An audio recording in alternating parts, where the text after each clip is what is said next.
We have a variety of news to talk about today, including Canucks GM Jim Benning reportedly remaining on with the franchise. The Montreal Canadiens have some kind of confusing lineup adjustments here for Game 1 of their playoff series versus the Maple Leafs. We also have the Leafs signing a very interesting Swedish goalie prospect and some other hires from around the NHL. We'll jump into all the latest coming up next. So welcome back to another video here at Top Shelf Hockey. Now, as I mentioned, we have a variety of news to talk about today. We're really going to be covering quite a few teams. Several teams have made hires or signings and some lineup adjustments here for the playoffs. So first up, I want to talk about the New York Rangers. They announced today they've officially hired former NHL player Mike Grier as a hockey operations advisor. So that's the first member that Chris Drury, the new GM and president, has added to his staff. Of course, those two do have some history. They were former teammates, I believe, at the NHL level as well as back in college too. So very familiar with each other. Of course, Mike Grier, in case you don't know, obviously had a fairly long NHL career, and his brother is an executive in the NFL, and certainly somebody who could be a wealth of knowledge and a good advisor here to the hockey ops department. So he's officially on board with the New York Rangers. We also saw the New Jersey Devils today announce that they've hired Meghan Duggan, of course, a very accomplished female hockey player in her own right, former Olympian for Team USA, former captain, really well-accomplished female hockey player, is going to be the manager of player development for New Jersey. So that's a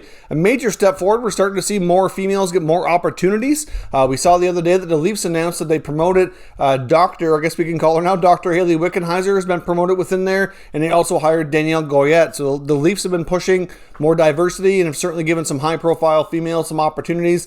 We've seen it in a few other spots as well. Now we're seeing it in New Jersey. So it's really great to see promoting a little bit more of an opportunity for these well-accomplished female athletes, and they can kind of pave the way to hopefully a little bit more of a job equality amongst males and females, as many of them are just as qualified as their male counterparts, and up until recently weren't always given a lot of opportunities. So Meghan Duggan should have a big role with New Jersey. Like I said, not only is she into player development, which is kind of good for her, but it's also like being the manager. She's going to be overseeing quite a bit and be very involved with the Devils prospects, so that should hopefully be good for them here moving forward as well. We also had a few longtime NHL players announce their retirements today, and you might have forgotten about some of these guys because they've been out of the NHL actually for a while, but they've still been playing professional hockey overseas. We heard from Derek Roy and Jussi Jokinen. Both players have announced their retirement. Of course, Roy played a long time with the Buffalo Sabres. Jokinen played with a handful of teams, including the Florida Panthers. Jokinen was pretty well known as somewhat being almost like a shootout specialist during his time in the NHL, but both have been out of the league for a number of years now, but they've been playing in Europe, continuing on their careers. I think Derek Roy ended up playing in 5 or 6 different leagues between Switzerland, Sweden, and the KHL and Germany. He really made his rounds through Europe and certainly continued playing quite a while there. But they're both now officially retired. The Toronto Maple Leafs have signed a very interesting goaltender prospect, is 24-year-old Swedish goalie Erik Kallgren. Now, he was originally a 2015 draft pick of the Arizona Coyotes, so that's 6 years ago, but of course he never signed and has been playing over in Europe ever since. Wouldn't really call him a late bloomer by any means, just because most goaltenders don't really truly reach their peak potential until they're about 24, 25 years old. It's pretty common. So for him to be having a lot of success over in Sweden is not surprising at his current age. He currently just led his team to the Swedish League Championship. So he had a terrific playoff record with a 7-3 record, a .930 save percentage, and a 1.74 goals against during their playoff run. Had pretty solid stats in the regular season as well. So Kallgren could be an interesting guy for the Leafs. I mean, he gets a 2-year deal, and it's a 2-way contract as well. So he'll be eligible to go to the Marlies if they do wish to put him there. Clearly, right now, there's a lot of question marks on the Leafs goaltending situation moving forward. I mean, right now, they have, obviously, Campbell, Anderson, and Riddick. So for the playoffs, they're in fine shape that way. But Riddick likely is almost a guarantee to not return. He's on an expiring deal, was picked up at the deadline. Anderson's on an expiring deal, which is most likely not returning to, at least I wouldn't think. So that leaves Jack Campbell and then whoever comes up next year amongst their younger goaltenders. I mean, they have guys like Scott and Wall in their system, but can they make enough progression to be NHL ready by next year? It's not really sure. So this guy might actually be able to challenge for a backup goalie spot, assuming that it ends up being Campbell and question mark for next year in the tandem.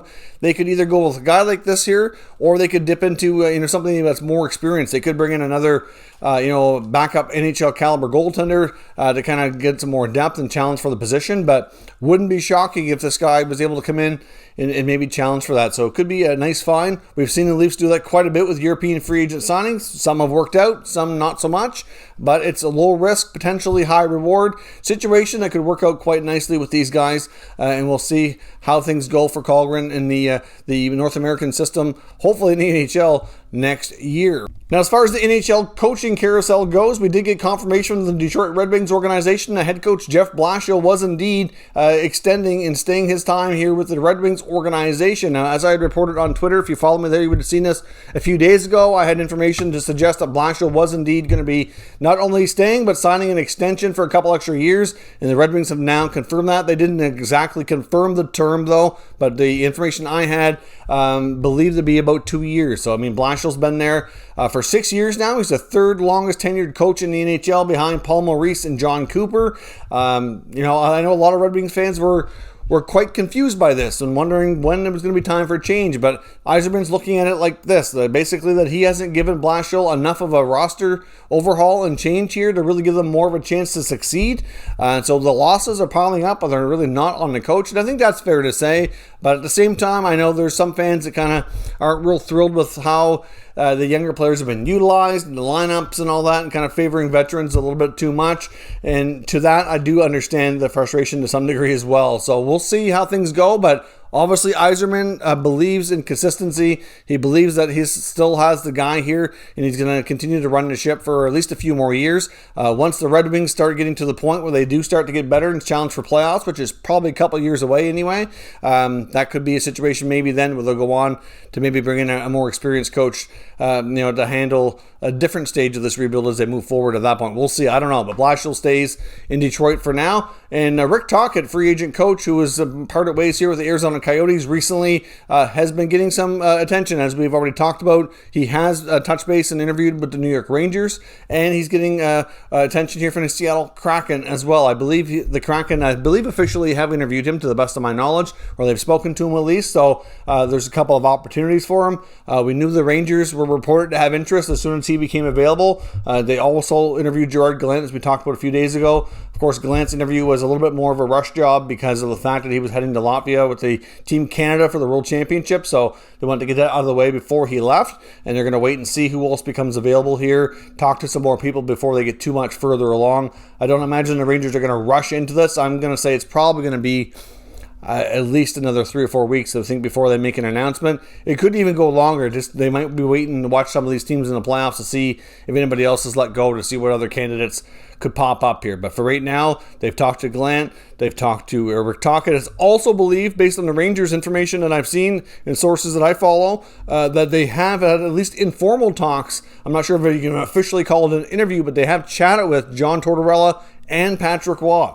And there is some belief that Patrick Roy could be brought in for a more formal interview sometime in the near future. So keep your eye on that. So there's about 4 people that they've talked to so far, and we'll see where they go. Now, staying with executives around the NHL, GM Jim Benning in Vancouver is not being released from his duties. He's going to be remaining with the organization, at least based on what the information that Elliot Friedman has here that he's been reporting over the past day or so. There was a lot of belief that Benning was going to be ousted here and that the Aquilinis were going to move this franchise in a new direction. And it doesn't look like that's going to be the case after all. Now, some believe here that he still has term on his contract, and that might be playing a role, that they don't want to pay him to not work for them, so it could be financially motivated. There's also a lot of talk that they've been having conversations with the Sedin twins about coming back, and apparently that's been going on kind of informally behind the scenes without much fanfare here for a number of weeks, possibly months even, that they could be coming in. They wouldn't be like a president or a GM, though. It is possible that they could probably work maybe under the GM, either as an assistant.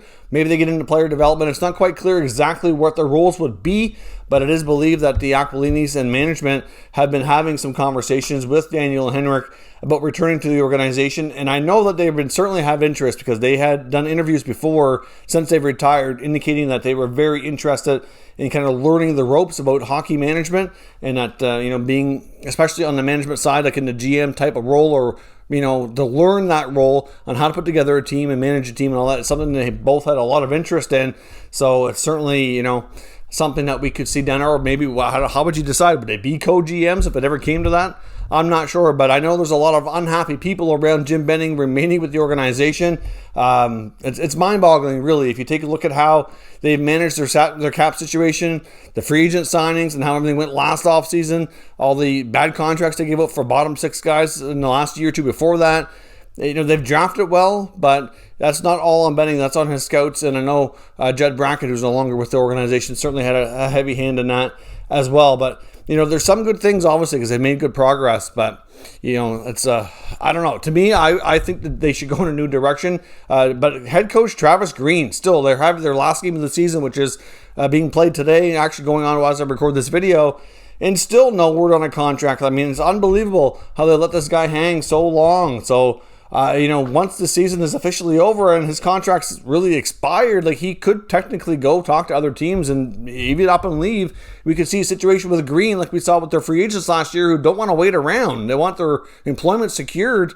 And if he has an opportunity to go elsewhere, they might lose him before they ever get a contract to him. Like, it's kind of absurd how things are being handled, in my opinion. But for now, Benning is still the guy in Vancouver, and we'll see if the Sedins come in or what role they have or who else comes in. I think there could be still changes to some degree, but it won't be Benning leaving, is what I know what most fans wanted to see. Now, some other somewhat confusing notes here on the Habs and their Game 1 lineup versus the Toronto Maple Leafs, which gets underway tomorrow evening to start the series here in the North Division. Dominic Ducharme has confirmed that all their younger players, like Cole Caufield, Jesperi Kotkaniemi, and even Alexander Romanov, are not going to be in the lineup. He's basically playing a very vet-heavy lineup here, which to me doesn't make any sense at all. I don't know if there's pressure from Bergevin where he acquired a lot of these guys at the deadline. So like John Merrill's going to play ahead of Romanov.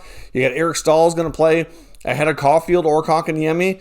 I don't really understand myself. This team struggles to score lately, and Caufield has proven he can be that goal guy that when you need it most, like that big goal guy in the key moments. Like, yes, he's a kid, but you know what?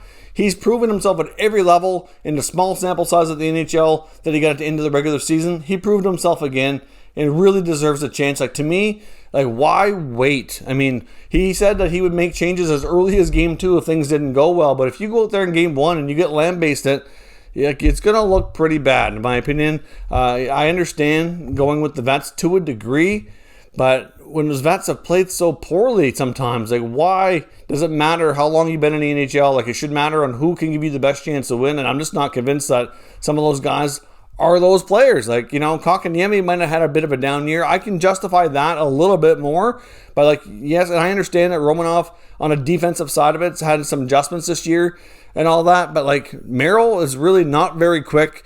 And not, he's got a decent first pass and all that, but, like, really, Merrill is not as good as some of his stats show, in my opinion. I would have Romanov in there in a heartbeat. Romanov's a guy who likes that physical play, which is what the playoffs bring.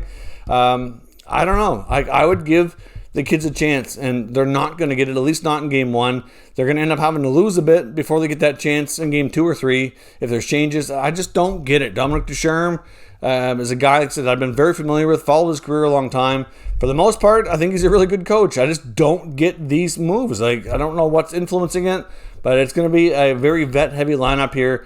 And even though they've struggled to put the puck in the net, and I think they're certainly going into the series against the Leafs as massive underdogs, you think they'd want to get some experience to their young guys and give them a chance to put the puck in the net. And we'll see. I know Carey Price is coming back. Gallagher's coming back. That's all good. Danault's coming back. That's all great. Those I have no issue with those guys being in the lineup. But we'll see. I know there was a video of Carey Price surfaced earlier today at practice smashing a stick on his goalpost after allowing a goal. Option with it was that he's all fired up. I was like, you know what? He's also could be frustrated. I'm not sure how happy and confident he is, but clearly he cares a lot, which is what you want. And hopefully he is fired up and ready to be the Carey Price of old that give this team a chance. So we'll see what happens, but let me know your thoughts on the Habs lineup and what they're going with here. Are they making a mistake not playing the kids, or is the vets the way to go? Let me know your thoughts, and we'll discuss further. If you're new to the channel, make sure you subscribe and stick around. We'll keep you up to date with all the latest news from all 32 NHL teams. Thank you for watching, and I'll catch you next time.